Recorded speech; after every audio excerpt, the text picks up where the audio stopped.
True or false? Our exposure to microwaves is increasing exponentially. True. Much of the early research with microwaves was kept top secret. In 1939, we had the first radar exposure of the military. In 1967, the radar range, or microwave oven, was introduced. In 1984, we were introduced to cell phones and the cellular antenna system. In 2000, we had our first exposure to campus-wide Wi-Fi. In 2004, we had the first WiMAX operating. This is now called LTE, an acronym for long-term evolution, also for long-term exposure. In 2008, schools began to install Wi-Fi routers. In 2010, smart meters began to be placed on homes to record electricity, water, and gas consumption. So most of our exposure to radio frequency microwaves dates back about 30 years. Here are some of the major changes in our exposure. In the past, our exposure was intermittent. Today, it is constant. The radiation is no longer limited to military bases and airports. Today, we have transmitters inside our home. In the past, exposure was limited to a few occupations. Today, infants and children are exposed. We can use the flood analogy to describe the increasing levels of microwave radiation. Low levels have no effect, but as the level rises, a few people are adversely affected. Those below the line have become electrically hypersensitive. As the level continues to increase, more people will become adversely affected. True or false? Wi-Fi radiation is pulsed, and pulsed radiation is more harmful. True. We don't know all the reasons for this, but one reason is the way it's measured.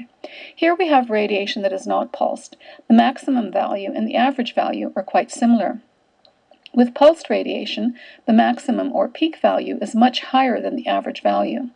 And since many health authorities measure only average values, they underestimate exposure considerably. The intensity of radio frequency radiation can be measured using power density.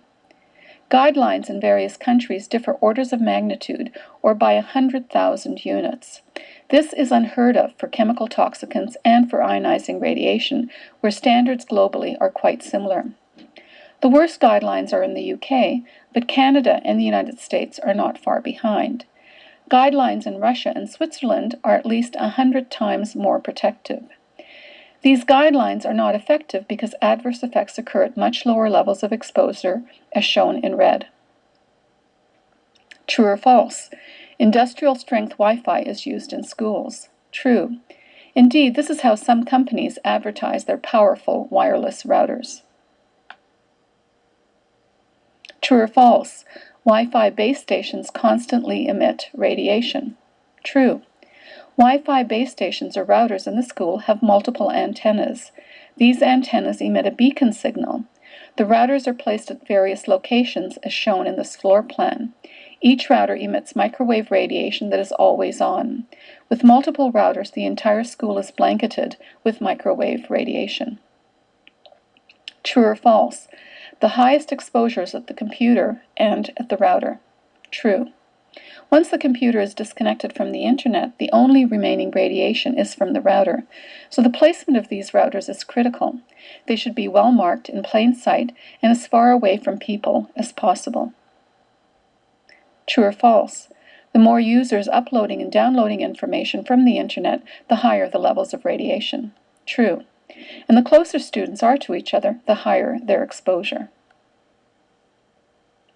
True or false? Long-term, low-level exposure to microwaves harms rats. True. The U.S. Air Force completed a study in 1984 at a cost of $4.5 million.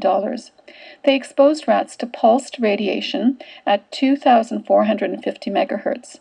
This is the same frequency used for Wi-Fi. At levels well below federal guidelines, for 21.5 hours daily for 25 months. The results were published in 1992 and became available on the internet in 2005. The results show that rats exposed to microwave radiation had more B cells and T cells. These cells are part of the immune system and become activated when the body detects unhealthy bacteria.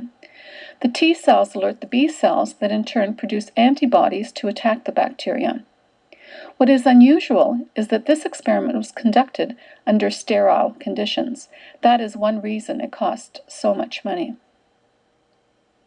Even more disturbing results were the effects on tumor growth. 3 types of tumors were identified in various organs: benign, primary, and metastatic tumors. A summary of the results are shown here in Table 2. What are the effects of long-term exposure to low levels of pulsed 2.45 gigahertz, also known as Wi-Fi radiation? A 16% increase in benign tumors, a 100% increase in metastatic tumors, a 260% increase in primary tumors, and it affects the immune system. Is this what we want to expose students and teachers to for 6 hours each school day? True or false? Radio frequency radiation is a possible human carcinogen. True. The World Health Organization classified radio frequency electromagnetic fields as possibly carcinogenic to humans. They based these conclusions on rat studies of people who use cell phones and on studies of people who live near cell phone antennas. In their press release, because they mentioned gliomas and wireless phones, some falsely believed that only cell phone radiation was potentially carcinogenic and that we didn't need to be concerned about other forms of radio frequency radiation. But this is not the case. Wi-Fi radiation is a possible human carcinogen. Let's look at other effects of pulsed microwave radio frequency radiation. True or false? Microwave workers experience heart problems. True. Studies on the health effects of microwave radiation go back decades, although some of the early studies were classified. In this symposium proceeding, published in 1969, the authors write, "In the interest of occupational hygiene, many Soviet investigators and at least one U.S. researcher have recommended that cardiovascular abnormalities be used as screening criteria to exclude people from occupations involving radio frequency exposures." In other words, radio frequency radiation affects the heart, and scientists knew this 42 years ago. True or false? Radiation from a 2.4 gigahertz cordless phone affects the heart. True. This was a double-blind study that was published in a peer-reviewed journal.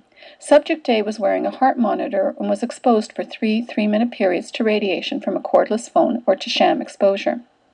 The heart rate remained relatively constant, 58, 56, and 58 beats per minute. This subject was exposed during the second time interval but did not respond to the provocation. Subject A is non-responsive. Subject B has a rapid heart rate during intervals 3 and 5, which coincide with exposure to the cordless phone. This subject experienced tachycardia, a rapid heart rate, and is highly responsive. Exposure was at less than 1% of Health Canada's Safety Code 6. True or false? Students are experiencing heart irregularities at school with Wi-Fi routers. True. Several students have visited their pediatric cardiologists and have worn heart monitors to school. Here are the symptoms they experience. 6-year-old girl, musical heart, headaches, dizziness, only at school. 12-year-old boy, tachycardia. 12-year-old girl, nausea, vomiting, no fever, insomnia, blurred vision, tachycardia, only at school. 13-year-old boy, heart pounding, insomnia, headaches. He moved away and his symptoms have abated.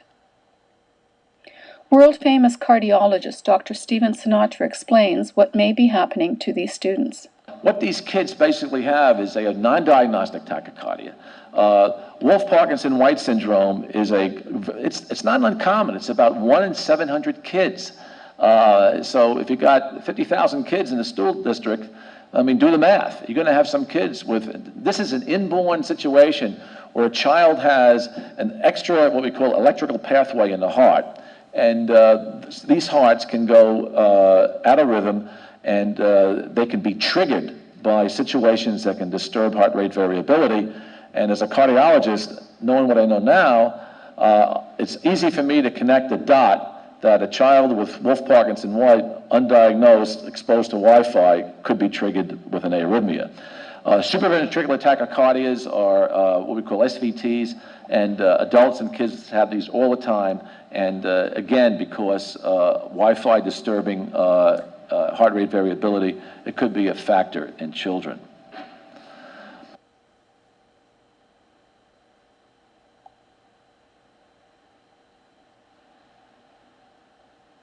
True or false? 2.4 gigahertz affects the blood. True. This is what my blood looks like in a clean electromagnetic environment. Few cells are separate, and a few cells are sticking together. This is what my blood looks like after I used a cordless phone for 10 minutes. My blood cells are sticking together. This is called rouleau formation and shows an unhealthy condition. The consequences of rouleau formation are reduced oxygen transport to cells and tissues and reduced waste removal. Symptoms may include headaches, fatigue, difficulty concentrating, numbness, tingling in extremities, dizziness, nausea, and weakness. These are the very same symptoms experienced by people who are electrically sensitive and by some students at Mountain View School, as shown in the following video. True or false? Students at school are getting sick with Wi-Fi. True. Hi, I'm Austin Lamond and I'm 14 years old. I go to Mountain View School. I've been suffering weird headaches and dizziness and displacement. Like, it feels like my head is like there's a lot of pressure in my head and it's like repulsing like this. And I just feel like displaced, and then when I'm not there, nothing happens. So, and like, I get really like weak and like it's hard to hold a pencil too, and I can't think straight. Starting this year at Mountain View,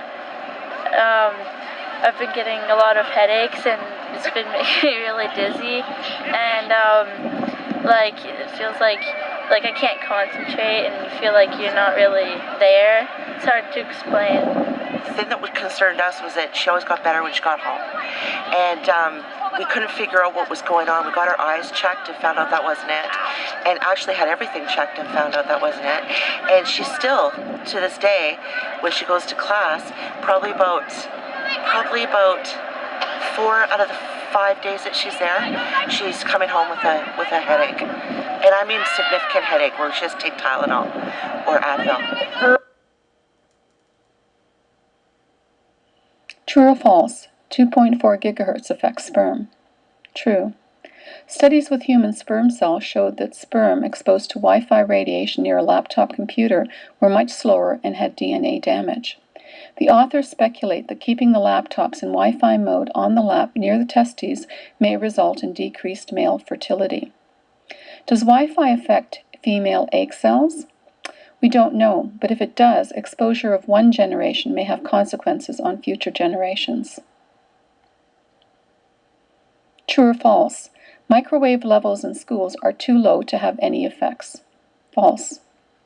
Dr. Tony Mook was asked by the Superintendent of Education to measure 2 schools in Ontario. The testing was completed in November 2010 and was released February 2011. This report concluded that all the observed levels are far below exposure limits currently established by proposed major international and national agencies or organizations for public, including children, or occupational exposure. These conclusions are wrong. On page 5 of the report for Mountain View School, one reading is 34% above Health Canada's Safety Code 6 guideline, which is 1 milliwatt per centimeter squared. The Czech guideline for pulsed radiation for 6 hours a day is 0.004 and is much lower than Health Canada's guideline. Our study with heart rate variability showed response at 0.003.